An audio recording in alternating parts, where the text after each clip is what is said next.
साथियों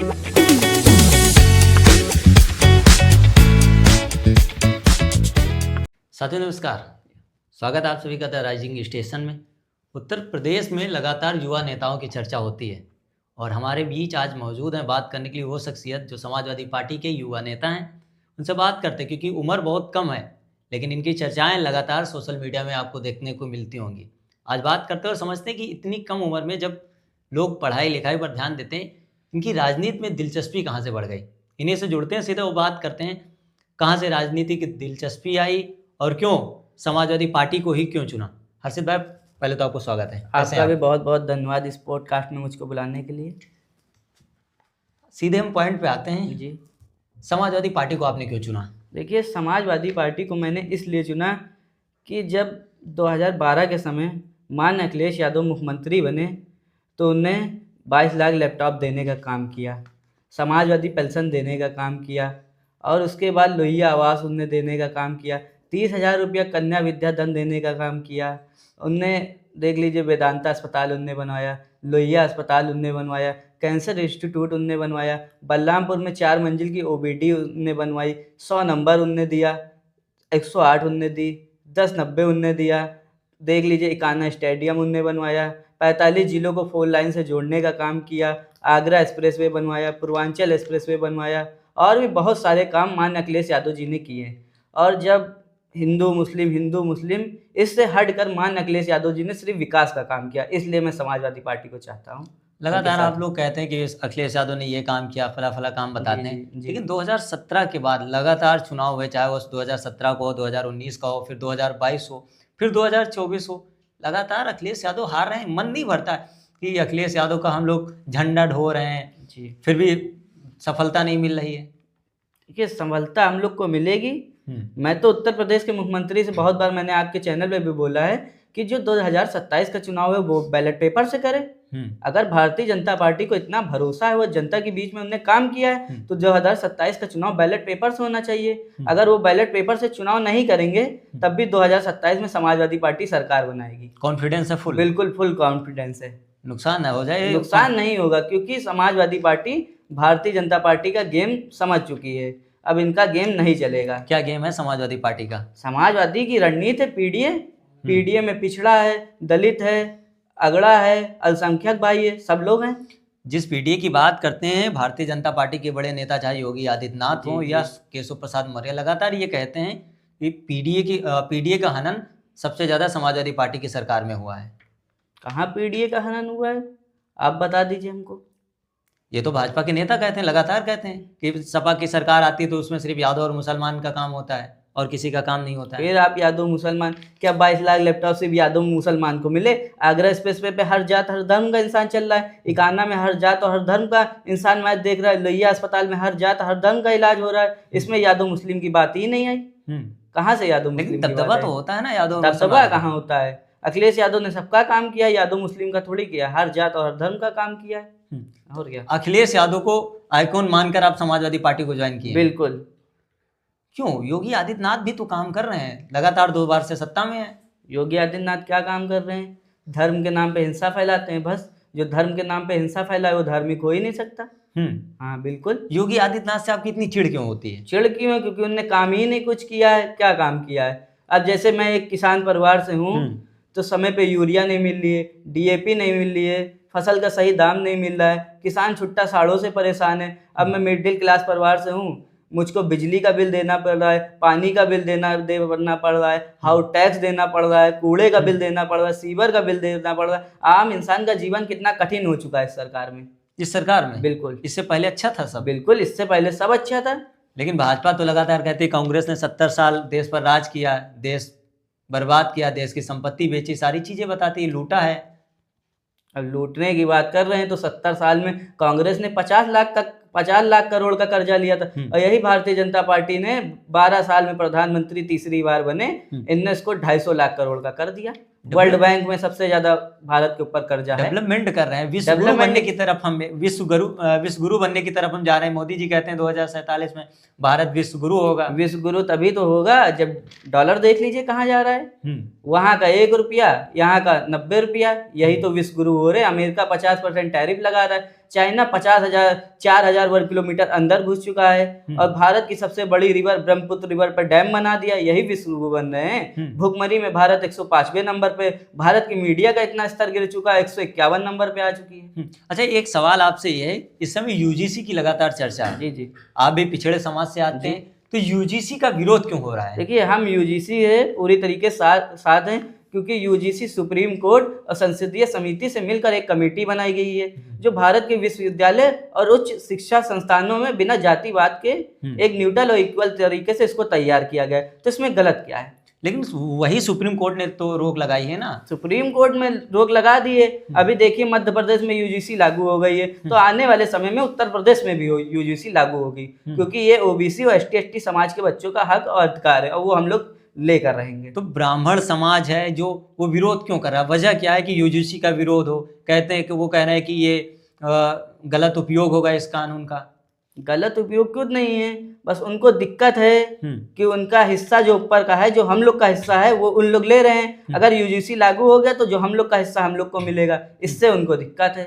मतलब यही है कि बंटवारा हो जाएगा, बराबरी की बात आ जाएगी। बराबरी की बात आ जाएगी। एक सवाल आपसे पर्सनल है जी। आप 11th में हैं। जी जी। जितनी जानकारी हमें। जी जी। इतनी कम उम्र में राजनीति में दिलचस्पी कैसे बढ़ी? बस राजनीति में इसलिए दिलचस्पी बढ़ी कि भारतीय जनता पार्टी लगातार, मैं कहीं भी जाता हूँ तो ये हिंदू मुस्लिम और आपस में लड़ाने का काम करती है।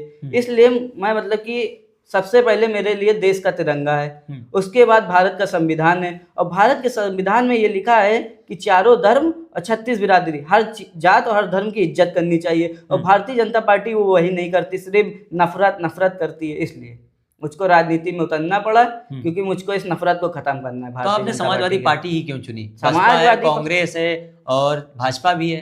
देखिए, बसपा एक समय बहन कुमारी मायावती जी बहुजनों की जननायक थी, अच्छी नेता थी, पर वो अब अपने रास्ते से भटक चुकी हैं। अब वो भारतीय जनता पार्टी की बी टीम बन चुकी हैं। जैसे कि लोकसभा 2024 में जितने भी बसपा के टिकट हैं, ये भारतीय जनता पार्टी के कार्यालय में तय हुए थे, और 2027 के चुनाव में भी बसपा के टिकट भारतीय जनता पार्टी कार्यालय में तय होंगे। बहुत बड़ा आरोप लगा रहे हैं आप, बहुत बड़ा आरोप लगा रहे हैं। ये बिल्कुल सही आरोप है, क्योंकि देखिए, बसपा ने जब अंबेडकर पार्क में जनसभा की तो उन्होंने कहा N for Narendra for negative, Damodar for Dalit. ये बहन कुमारी मायावती के शब्द है। तो अब कैसे बता दे कि वो बहुजनों की जननायक है कि भारतीय जनता पार्टी की गुलाम बन चुकी है? 27 में भविष्य क्या देख रहे हैं आप समाजवादी पार्टी का? 27 में समाजवादी पार्टी की प्रचंड बहुमत से सरकार बनेगी और कम से कम समाजवादी पार्टी 300 प्लस जाएगी। लेकिन जिस तरीके से SIR चल रहा, आपने बिहार का चुनाव देखा, अब यूपी, बंगाल, ये सब जगह SIR चल रहा, और ये भी कहा जा रहा फॉर्म 7 के तहत मुस्लिम और यादव या फिर पीडीए मतदाता उनके वोट काटे जा रहे हैं। तो इससे समाजवादी पार्टी कैसे लड़ेगी? समाजवादी पार्टी देख लीजिए SIR पे काम कर रही है। पढ़े माननीय अखिलेश यादव जी इसी पर बोल रहे हैं कि अपने क्षेत्रों में जाइए, लोगों का वोट कटवाने से रोकिए, वोट जुड़वाइए। और SIR का खेल पूरी तरीके से समाजवादी पार्टी समझ चुकी है। आने वाले समय में बंगाल में भी इसका असर दिखेगा। बंगाल में भी भारतीय जनता पार्टी की बुरी तरीके से हार होगी। उसके बाद उत्तर प्रदेश में भी भारतीय जनता पार्टी की बुरी तरीके से हार होगी। तय है? तय है, बिल्कुल।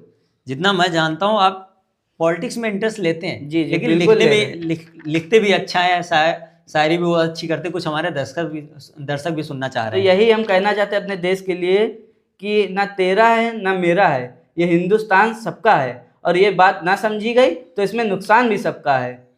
जो खिलाफ है तो होने दो, जान थोड़ी ना है, सब धुआं है, आसमान थोड़ी ना है, और सबका खून शामिल है देश की मिट्टी में, किसी के बाप का हिंदुस्तान थोड़ी ना है।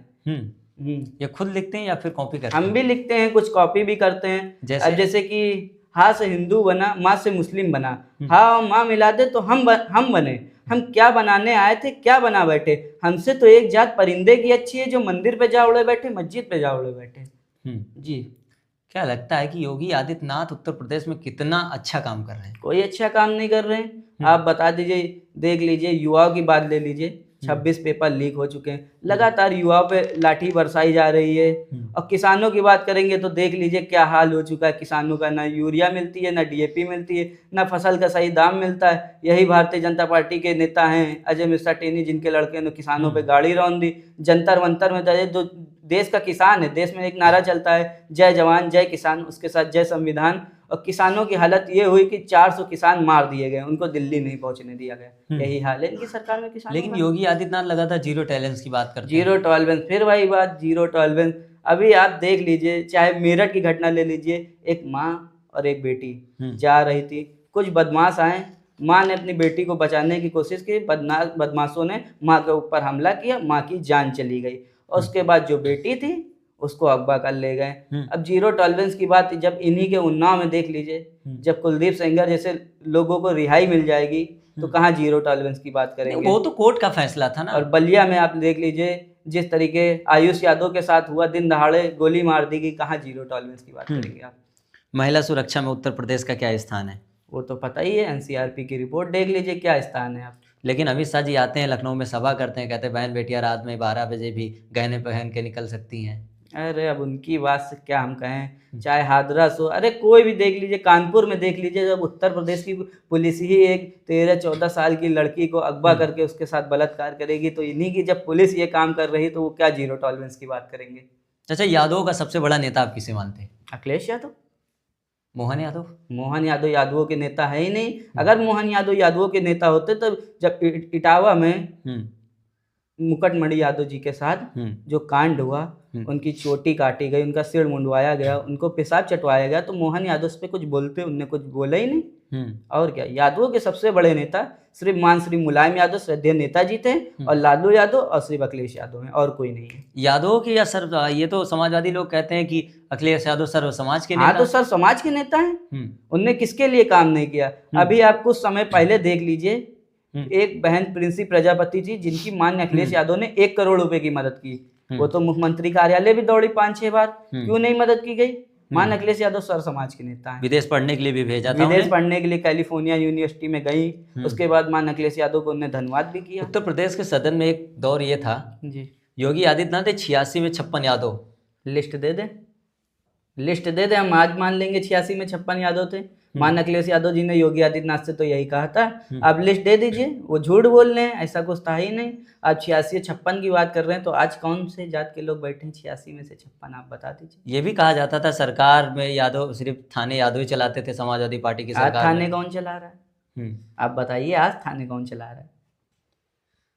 डाउट है कि मतलब जिसकी सरकार होती दबदबा उसका होता है। नहीं नहीं नहीं, आज थाने कौन चला रहा है ये बताइए।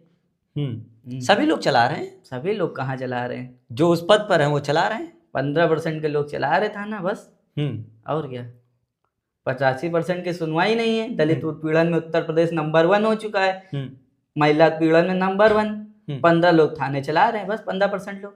एक पीडीए नारा जो दिया गया है, इसमें कंफ्यूजन है। पीडीए का असली मतलब क्या है? पीडीए का असली मतलब है पिछड़ा, दुखी, अगड़ा, दलित, अल्पसंख्यक, सब है पीडीए में। लेकिन अखिलेश यादव लगातार फॉर्मूला चेंज कर देते, कभी कहते हैं पीडीए मतलब पिछड़ा, दलित, अल्पसंख्यक, कभी पीड़ित, दुखी, अपमानित। जी जी, कंफ्यूज होती नहीं तो जनता। ये सब है ना, क्योंकि ये सब लोग पीडीए से दुखी हैं, पीडीए के साथ हैं, और ये सब लोग मतलब पीडीए के साथ और भारतीय जनता पार्टी से दुखी हैं। अच्छा, ए फॉर अगड़ा भी अखिलेश यादव ने कहा, तो अगड़ा कैसे एडजस्ट करेंगे पीडीए में आप? अगड़ा है ही।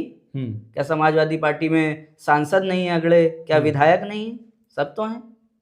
अब चाहे अयोध्या से आप पवन पांडे जी को ले लीजिए, चाहे गोरखपुर से हरिशंकर जी तिवारी जी के लड़के विनय शंकर तिवारी जी को ले लीजिए, सब नेता है समाजवादी पार्टी में। पूजा शुक्ला जी को ले लीजिए, सबका सम्मान है। सबका सम्मान है। अरविंद सिंह गोप देख लीजिए, स्वर्ण समाज से आते हैं समाजवादी पार्टी में। अच्छा, एक सवाल ये भी है कि इस समय चर्चा हो रही है कि ब्राह्मण नाराज है। हाँ, ब्राह्मण, भारतीय जनता पार्टी से ब्राह्मण नाराज है। बिल्कुल। और सभी पार्टियां, चाहे वो समाजवादी पार्टी हो जी, बसपा हो जी, या फिर कांग्रेस हो या भारतीय जनता पार्टी जी, ब्राह्मण को मनाने में लगी। वजह क्या है? क्या सच में ब्राह्मण नाराज है या फिर सिर्फ दिखावा है 27 के चुनाव को देखकर? ब्राह्मण इसलिए नाराज है क्योंकि ये भारतीय जनता पार्टी है, लगातार सनातन धर्मों का अपमान करते आ रही है। अभी देखा होगा, भारत के प्रधानमंत्री 1 साल पहले जब भगवान राम की प्राण प्रतिष्ठा थी, तो एक पोस्टर वायरल किया जिसमें भगवान मर्यादा पुरुषोत्तम राम पुत्र के रूप में थे, मोदी जी पिता के रूप में थे। वो उनको उंगली पकड़ के मंदिर ले जा रहे हैं। लगी थी। अभी जल्दी मकर संक्रांति के समय